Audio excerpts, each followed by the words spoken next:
Hey guys, this is Sandeep from RevAtlas, and today I'll be talking about one particular thing that many of you have asked me to address, and that's the Poco F1 screen or light bleeding issue. So I'll start off by saying that it does exist. I've seen quite a few number of users, kind of reporting that they have had it on their smartphones, and let's talk about the issue itself and how big a deal it is, and whether or not you should kind of reconsider your decision to buy the Poco F1 or whether you should stick with it.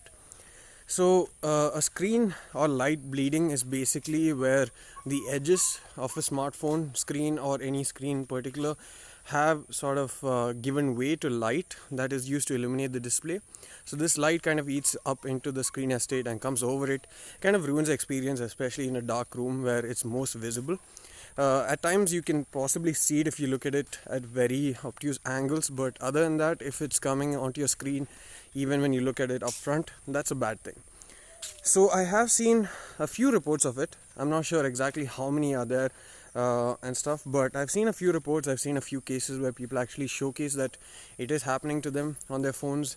And the good thing is that Flipkart gives you the option to return it and replace it with a new unit, which should be fine. Of course, now the thing is, if you have a faulty unit again, then you sort of get the option to only refund your money, and that's still fine, because within the 10-day limit you can judge whether your phone has the issue or not, and you can return it or you can choose to keep it. Now how often is this there? I really don't know how many units are affected out there. There are a few units affected, but I have seen many users. I personally have been using the F1 as my daily driver for quite a while now. It's the 256 GB armored edition, and I've seen several users on our Telegram group, etc., also using it, and I've recommended to several friends also, and none of them actually have had the issue with screen bleeding. So the question is, how widespread is it, and whether you should change your decision. So let me start off by talking about how Indians perceive things. So us Indians kind of like to complain on social media and stuff. We use it as a method to kind of vent out our anger or display of frustration or dissatisfaction with a particular product, more than appreciating it. We do appreciate it. There are people out there who do appreciate products, do appreciate services, etc. But most of us, myself included, do kind of go out of their way to complain about something on social media and other channels rather than appreciate it. I do appreciate as well, but not everyone does appreciate it. Most people just use it to kind of show their frustration. So there are several people out there who I think personally put on bad feedback, but not necessarily everyone who has good feedback will put it up. So that's one thing. The second thing is, considering the number of units that have been sold. So Flipkart and Poco did announce that the first sale, they got around 200 crores in revenue. Now, assuming that say they sold one of the top end models, the armored edition wasn't available, but I think the 256 GB was available.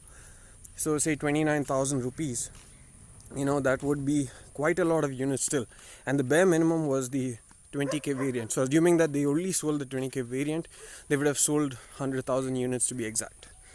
So the thing is, when so many units are being sold, it's kind of difficult to do to get an idea on how many devices are actually affected, because of such a big number. Even say 1% of the entire number, that's 1,000 units. So 1,000 negative feedbacks, 1,000 reported cases, which it definitely isn't. There aren't 1,000 reported cases as far as I can tell. There's maybe like in tens, or maybe just over 100 or something like that. So these many cases have reported it. So considering the larger scheme of things, the 0.01% or whatever that has been affected, it's not really much. And I'd like to take the case of Apple. Many of you may think Apple is the best brand when it comes to quality control, and Apple themselves have had several issues over the past with different smartphones. So the iPhone 4 has had the antenna gate issue. The iPhone 5 has had the issue where the phone was kind of scratched at places out of the box. iPhone 6, bend gate issue. So when a company such as Apple themselves, with all their infrastructure, the quality checks and all these things, manage to produce faulty devices, you can't expect a brand like Poco also, although it's currently using Xiaomi's manufacturing and all these things to have a 100% success rate when it comes to quality checks. So quality checks can be improved, and they should be improved, and that should reduce the number of faulty units that have been pushed into the production line. But at the end of the day, regardless of what electronic product you buy, electronics do kind of have a tendency to fail or exhibit issues, and the Poco is just one of them. So regardless of whether you buy an Apple, a Microsoft device, Samsung device, all of them have a tendency to be faulty, in some way or the other. So while the chances of that happening is certainly lesser, perhaps, it's still not 100% fail proof. So in that way, when you look at it, the Poco F1 is still fine. I still believe that if you think it's a great smartphone and you think it's probably the best smartphone at the price for you, go for it. You can go for a replacement within 10 days. If that's also faulty, then you can go for a refund. And if you're still doubtful about getting the device, perhaps wait for a month or two where the QC checks have been done further. They'll kind of make sure that these issues are not there in the production line, and once all these issues are ironed out, you can get it as well. So in short, the light bleeding issue does seem to exist. I'm yet to find any person in real life who I've met personally have that issue, but I know a few people out there have had it, and they've actually gotten replacements, or some people have had to even go for a refund option since both the units did exhibit it. But I don't think it's as big an issue, or it's as widespread as many people may have you believe. It's kind of like the Pixel 2 XL. I personally got the Pixel 2 XL and I love the device. I've heard that the screen is horrible and stuff, but I've never really had that much of an issue with the device, and I felt that whatever was being circulated on social media was kind of hyped up to a point where it kind of plagued the phone and ate into his sales and stuff. So overall, I think it's still a great device, the Poco F1. If you look at the value for money, it's probably the best smartphone out there, and I think that the screen bleeding issue is not as big a problem as many people may make it seem to be. So if you're still interested, go buy it.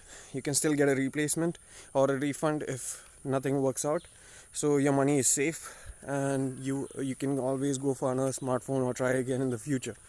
So other than that, if you have any questions about the Poco F1, do let me know in the comment section below. Thanks for watching this video.